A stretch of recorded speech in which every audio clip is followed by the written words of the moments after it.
அந்த மாதிரி இன்னும் நிறைய பெற்றோர்கள், என் பிள்ளைய படிச்சுட்டு வீட்டில் இருக்குதுங்க, அதுக்கு தகுதியான வேலை வாய்ப்பு அமையணும், அவங்க எதிர்பார்க்குற மாதிரி நல்ல ஒரு உத்தியோகம் அமையணும் என்பதற்காக வேண்டி கேட்பவர்களும், அதற்காக வேண்டி அல்லாஹ்விடத்தில் எப்படி துவா செய்ய வேண்டும் என்று கேட்கக்கூடியவங்களும் நிறைய பேர் இருக்கிறாங்க, பார்க்க முடியுது. இவங்களுக்கெல்லாம் சேர்த்து இன்றைக்கி ஒரு அற்புதமான திருக்குர்ஆனினுடைய ஒரு துவாவை நான் உங்களுக்கு சொல்லித்தரப் போகிறேன். அது கேட்ட நபர் மகத்தான நபர், ஹஸரத் சையதுனா மூசா அலைஹிஸ்ஸலாம். திருக்குர்ஆனிலே சற்றேறக்குறைய இவர்களின் வரலாறு தான் அதிகப்படியான இடத்துல இடம்பெறுகிறது. திருக்குர்ஆன் அருளப்பட்ட முஹம்மது ஸல்லல்லாஹு அலைஹி வஸல்லம் பெயர் கூட திருக்குர்ஆனில் மொத்தம் 4 இடத்தில் தான் வருகிறது.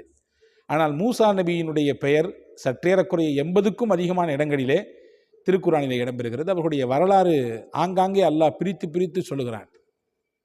மூசா அலைஹிஸ்ஸலாம் எகிப்திலிருந்து ஒரு பிரச்சனை, நான் விலாவரியாக சொல்ல வரவில்லை, செய்தியை மட்டும் சொல்லுகிறேன். மதியன் என்ற தேசத்திற்கு போனார்கள். அங்கே போக வேண்டும் என்பது அல்லாஹ்வுடைய ஏற்பாடு. மதியன் தேசத்திற்கு போய் ஊர் தெரியாத இடம், ஆள் அரவம் யாருமே அடையாளம் தெரியாது, வேறு மொழி பேசக்கூடிய இடம், குறிப்பாக எந்த அறிமுகமும் அங்கே இல்லை. ஒரு முக்கியமான பிரச்சனை, ஒரு விஷயத்தில் போய் தலையிட்டு அதில் ஒரு தீர்ப்பு சொல்ல போய் அது யாருக்காக வேண்டி செய்தார்களோ அவரே ஒரு கட்டத்தில் மூசா அலைஹிஸ்ஸலாமை காட்டி கொடுக்கவும் அவருடைய மூசா அலைஹிஸ்ஸலாம் ஊரிலிருந்து வெளியேறுவதற்கும் காரணமாகி போயிட்டார். இப்போ மதியனுக்கு வந்துட்டாங்க. அல்லாஹுடைய உதவியை நாடி, யா அல்லாஹ் எனக்கு நீ வழிகாட்டி என்று சொல்லி வந்து விட்டார்கள். வந்தவர்கள் அங்கே இருந்து கொண்டு ஒரு 2 பெண்களுக்கு தண்ணீர் வைத்து கொடுத்தார்கள். நீண்ட பெரிய வரலாறு. தண்ணி எடுத்து கொடுத்துட்டு அவங்க பாட்டு ஒதுங்கி நின்றுக்கிட்டாங்க. அந்த இடத்துலேருந்து அல்லாஹ்ட்ட ஒரு துவா செஞ்சாங்க. அதை குர்ஆனிலே அல்லாஹ் பதிவு செய்கிறான். ரப்பி இன்னி லிமா அன்ஸல்த இலைய மின் ஹைரின் ஃபகீர். மறுபடியும் சொல்கிறேன், ரப்பி இன்னி லிமா அன்ஸல்த இலைய மின் ஹைரின் ஃபகீர். இன்ஷா அல்லாஹ் இந்த துவாவை இந்த காணொளிக்கு கீழே டிஸ்கிரிப்ஷனில் நான் பதிவு செய்வேன். என்ன கேட்குறாங்க அல்லாஹ்ட்ட, யா அல்லாஹ் நீ இப்பொழுது எனக்கு எந்த நலவை கொடுத்தாலும் அதன் பக்கம் நான் மிக தேவையுடையவனாக இருக்கிறேன். எந்த நலவை கொடுத்தாலும் இப்போ எனக்கு தேவை. 7 நாள் சாப்பிடல, சாப்பாடு இல்லை, அடுத்து தங்குறதுக்கு இடம் இல்லை, என்ன உத்தியோகம் பார்க்க போகிறோம், வேலை பார்க்க போகிறோம் தெரியலை, எந்த மாதிரியான நபர்கிட்ட போய் நம்ம இப்போ இருக்க போகிறோம் எதுவும் தெரியலை. இப்போ அல்லாஹ்ட்ட கேட்குறாங்க, யா அல்லாஹ் எனக்கு நீ நலவு என்று எதுவெல்லாம் வாழ்க்கைக்கு தேவைப்படுமோ எதை தந்தாலும் எனக்கு இப்போ ரொம்ப தேவை இருக்குது. நபி ஆச்சே, ஒருத்தவங்கள்ட்ட போய் கையேந்த முடியுமா? அல்லாஹ் அப்படி ஏந்த விடுவானா?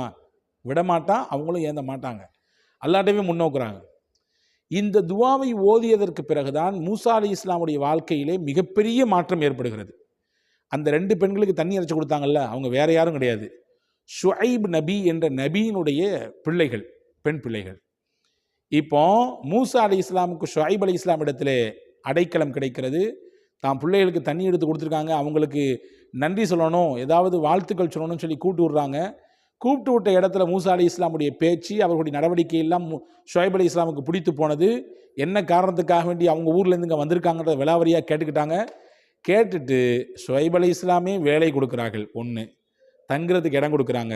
2, அவர்கள் நிம்மதியாக இருப்பதற்குரிய ஏற்பாட்டை செஞ்சு கொடுக்குறாங்க. 3, ஒரு கட்டத்தில் இவர்களிடத்தில் இருந்த உயர்ந்த பண்புகளும் உயர்ந்த நற்குணங்களும் அந்த பெண்களுக்கும் பிடித்து போனது, ஷுஐப் அலைஹிஸ்ஸலாமுக்கும் பிடித்து போனது. ஷுஐப் அலைஹிஸ்ஸலாம் தன்னுடைய பிள்ளைகளில் 2 ஒருவரை மூசா அலைஹிஸ்ஸலாமுக்கு மனம் செய்து கொடுத்தார்கள். 4, 5 ஹைலைட்டான விஷயம். இவங்க மதியனுக்கு வரும்பொழுது சாதாரண மூசா இப்னு இம்ரான் என்ற சராசரி மனிதராக உள்ளே வந்தார்கள். மதியனை விட்டு மறுபடியும் எகிப்துக்கு போகும் பொழுது நபியாக போனாங்க. இந்த 5 பெரிய பாக்கியத்தை இந்த துவா கொடுத்ததாக திருக்குர்ஆனுடைய விரிவுரைகளிலே நாம் காணுகிறோம். இதில் முக்கியமாக பாருங்கள், அவங்களுக்கு நல்ல வேலை கிடச்சிருக்கு, நிக்காஹ் முடிஞ்சிருக்கு, தங்குறதுக்கு இடம் கிடச்சிருக்கு, நபியாக இருப்பதற்குரிய வாய்ப்பையே அல்லாஹ் தந்து விட்டான் இந்த துவாவினுடைய பரக்கத். எனவே அன்புக்குரியவர்களே, திருமணம் பிள்ளைகளுக்கு சரியான பொருத்தத்தோடு அமைய வேண்டும் என்று எதிர்பார்க்கக்கூடியவர்கள் இந்த துவாவை அதிகம் ஓதலாம். நல்ல வேலை வாய்ப்பு கிடைக்க வேண்டும் என்று நினைக்கக்கூடியவர்கள் இந்த துவாவை அதிகப்படியாக ஓதலாம். எந்த நலவை நீங்கள் நாடி இருக்கிறீர்களோ அந்த நலவு உங்களுக்கு கைகூட வேண்டும் என்ற எண்ணம் இருக்குமேயானால் இதை தொடர்ச்சியாக ஓதி வாருங்கள். அல்லாஹ்விடத்திலே நம்பிக்கையோடு உங்கள் தேவையை முன்வையுங்கள். நிச்சயம் அவன் உங்கள் நலவான காரியங்களை முடிவு செய்து உங்களுக்கு ஏற்படுத்தி தருவான். யோசிப்போம். இன்ஷா அல்லாஹ் வரக்கூடிய காலங்களிலே செயல்படுத்துவோம். அல்லாஹ் தௌஃபீக் செய்வானாக. அஸ்ஸலாமு அலைக்கும் வரஹ்மத்துல்லாஹி வபரகாத்துஹு.